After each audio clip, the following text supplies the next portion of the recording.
अस्सलामु अलैकुम। एक और किस्त के साथ आज हाजिर हैं। आपसे गुजारिश है कि आपको अगर हमारा काम पसंद आ रहा है कि इस चैनल को फॉलो कीजिए, सब्सक्राइब कीजिए और अपने दोस्तों से शेयर कीजिए और इस वीडियो को लाइक भी कीजिए। तो शुरू करते हैं। सैयदना उमर बिन खत्ताब रज़ियल्लाहु अन्हु ने मस्जिद नबवी की तोसी की और इसमें अब्बास बिन अब्दुल मुत्तलिब रज़ियल्लाहु अन्हु का घर शामिल कर लिया। तोसी में 10 हाथ क़िबले की तरफ, 20 हाथ मगरिब की तरफ, 70 हाथ शुमाल की तरफ बढ़ाया। इसकी दोबारा तामीर कच्ची ईंटों खजूर की टहनियों पर की। इसके पाए लकड़ी के और छत खजूर की टहनियों से बनाई और छत के ऊपर खजूर की पत्तियां डाल दी ताकि लोग बारिश से महफूज रहें। इसी तरह आपने मस्जिद को रंग और रोगन करने और इसमें नक्श और निगार बनाने से मना किया ताकि लोगों की नमाज में खलल वाक़ ना हो। शुरू से मस्जिद नबवी का फ़र्श मिट्टी का था। आपने पत्थरों से ऐसे पुख्ता कराया ताकि लोग साफ़ और बेहतरीन जगह पर नमाज अदा कर सकें। आपने मस्जिद हराम खाने काबा में मामूली तरमीम की। मकाम इब्राहीम जो खाने काबा से मुत्तसिल था वहाँ से हटाकर आज हम जिसे देख रहे हैं जहाँ पर वहाँ मुंतकिल कर दिया ताकि तवाफ़ करने वालों और नमाजियों के लिए आसानी हो जाए, और इसके ऊपर साहिबान तामीर किया। आपने हरम मक्की से मुत्तसिल मकानात को ख़रीद कर नमाज़म किया। इस जगह को भी हरम मक्की में शामिल कर दिया। ज़माने जहालियत में गिलाफ़ काबा चमड़े का बनाया जाता था। नबी करीम सल्लल्लाहु अलैहि वसल्लम ने इस पर यमनी कपड़े का गिलाफ़ डाला। आपने इसे कबाती गिलाफ़ पहनाया जो मिस्र का बना हुआ नहायत बारीक सफ़ेद कपड़ा होता है। इसी तरह खिलाफत फ़ारूकी के 9 आबाद शहरों में मस्जिद तामीर की गई। साद इब्न अबी वक्कास रज़ियल्लाहु अन्हु को कोफा की मस्जिद और उमर बिन आस रज़ियल्लाहु अन्हु को फसाद की जामा मस्जिद नक्शा तैयार करने का और तंजीम से बनाने का हुक्म दिया गया। बड़ी बड़ी मस्जिदें तामीर की गईं और बहाई में तारुफ़, तालीम और तरबियत, अदलिया और खुलाफ़ हुकाम के फ़रामीन को अख़ज़ करने में काम आती थीं।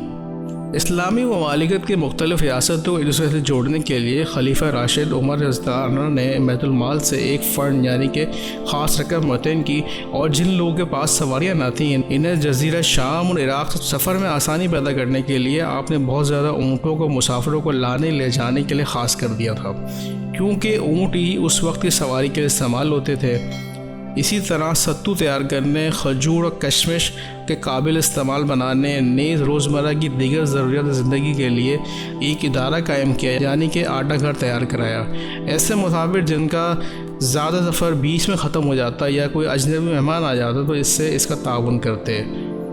मक्का और मदीने के दरमियान कई सराय और पानी के चश्मे तैयार करवाए। गोया कुरान के उसूल पर उमर सल्लल्लाहु अलैहि वसल्लम की गहरी नज़र थी, जिसमें इंसानी आबादियों का एक दूसरे से रब्ता ज़रूरी करार दिया गया। जब ये रब्त मौजूद होगा तो अमन का रिवाज होगा। मुसाफिर को अपने साथ खाना पीना साथ लेके चलने की ज़रूरत पेश नहीं आएगी। कसीर बिन अब्दुल्ला अपने बाप से और वो अपने दादा से रवायत करते हैं कि 17 हिजरी में उमर सल्लल्लाहु अलैहि वसल्लम ने उम्रा के सफ़र में हम आपके साथ थे। रास्ते में चश्मों के बाज़ मालकान ने आपसे गुफ्तगू चाहते थे कि मक्का और मदीना के दरमियान मकानात तामीर कर लें जो इससे पहले नहीं थे। आपने इस शर्त पर इजाज़त दी कि मुसाफिर लोग पानी और साए के ज़्यादा हकदार होंगे, यानी इन्हें मना ना किया जाएगा।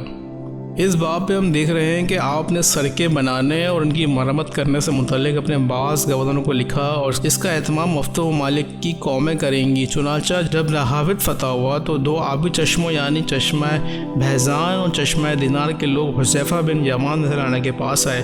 इनसे मुतालबा किया कि जज़िये के बदले इन्हें अमान दी जाए। आपने इन दोनों चश्मों के लोगों से जो मुआहिदा किया वो ये था, बिस्मिल्लाहिर्रहमानिर्रहीम, हुज़ैफ़ा बिन यमान की तरफ से चश्मा दिनार के लोगों के लिए अहद है। हुज़ैफ़ा ने इनके जान और माल और ज़मीनों की अमान दी। ये लोग तब्दीली मज़हब पे मजबूर न किए जाएंगे। इनको अपनी शरीयत पर अमल करने की आज़ादी होगी।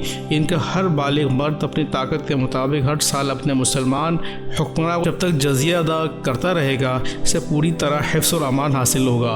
ये लोग भटके मुसाफिर को रास्ता दिखाएंगे, सड़कों और रास्तों की इस्लाह खुद करेंगे। जो मुसलमान फ़ौजी इनके पास से गुज़रेंगे इनके पास ठहरेंगे, ये लोग इनकी मेहमान नवाजी करेंगे और मुसलमानों की खैरख्वाह रहेंगे। लेकिन अगर धोखा दिया और अहदनामे को बदल दिया तो हमारा मुआहदा इनसे ख़त्म हो जाएगा। इस अहदनामे से ये बात समझी जा सकती है कि उमर रज़ियल्लाहु अन्हु के अफसरान और गवर्नरान उसूल तहज़ीब और मुल्की सियासत से बखूबी वाकिफ़ थे। उमर रज़ियल्लाहु अन्हु के आबादकारी के लवाज़िम को जानते थे।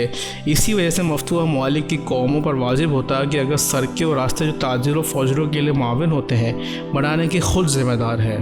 16 ہجری سے عمر فاروق رضی اللہ عنہ کی تمام تر توجیہات عراق میں شہروں کو بسانے، نہریں کھدوانے اور پل بنانے میں مرکوز رہیں۔ جب عمر بن خطاب رضی اللہ عنہ کو معلوم ہوا کہ کسی زمانے میں دریا نیل سے بالیوں کے قلعے کے قریب بحر احمر تک ایک کھاری بہتی تھی جو حجاز کو مصر سے ملاتی تھی اور وہی تجارت کا راستہ تھا، لیکن رومیوں نے اس کو اہمیت نہ دی اور وہ ختم ہو گئی، آپ نے مصر کے گورنر عمر بن عاص رضی اللہ عنہ کو حکم دیا کہ اس کھاری کو دوبارہ کھدائیں۔ چنانچہ آپ سے دوبارہ کھدوایا گیا۔ اسی طرح حجاز اور مصر کے دارالحکومت فساد کے درمیان راستہ آسان ہو گیا۔ دونوں سمندروں کے درمیان تجارتی خوشحالیاں بحال ہو گئیں۔ فساد میں اس خالی کے کنارے تفریح گاہیں، باغات و خوبصورت مکانات بنائے گئے۔ عمر بن عاص رضی اللہ عنہ نے اس خالی کا نام خلیج امیر المومنین رکھا۔ قحط سالی کے ایام میں مصر کے گورنر نے اسی راستے سے مدینہ اور مکہ تک گلا بھجوایا تھا اور اللہ تعالیٰ نے اس کے خلیج کے ذریعے سے حرمین کے باشندوں کو فائدہ پہنچایا۔ اب ہمیشہ اسی راستے سے حرمین تک گلا وغیرہ پہنچایا جاتا تھا، یہاں تک کہ عمر بن عبدالعزیز نے اپنے دور میں یہی راستہ اختیار کیا، لیکن آگ کے بعد عمرہ اور حکام نے راستہ چھوڑ دیا اور خالی ریت سے بھر گئی۔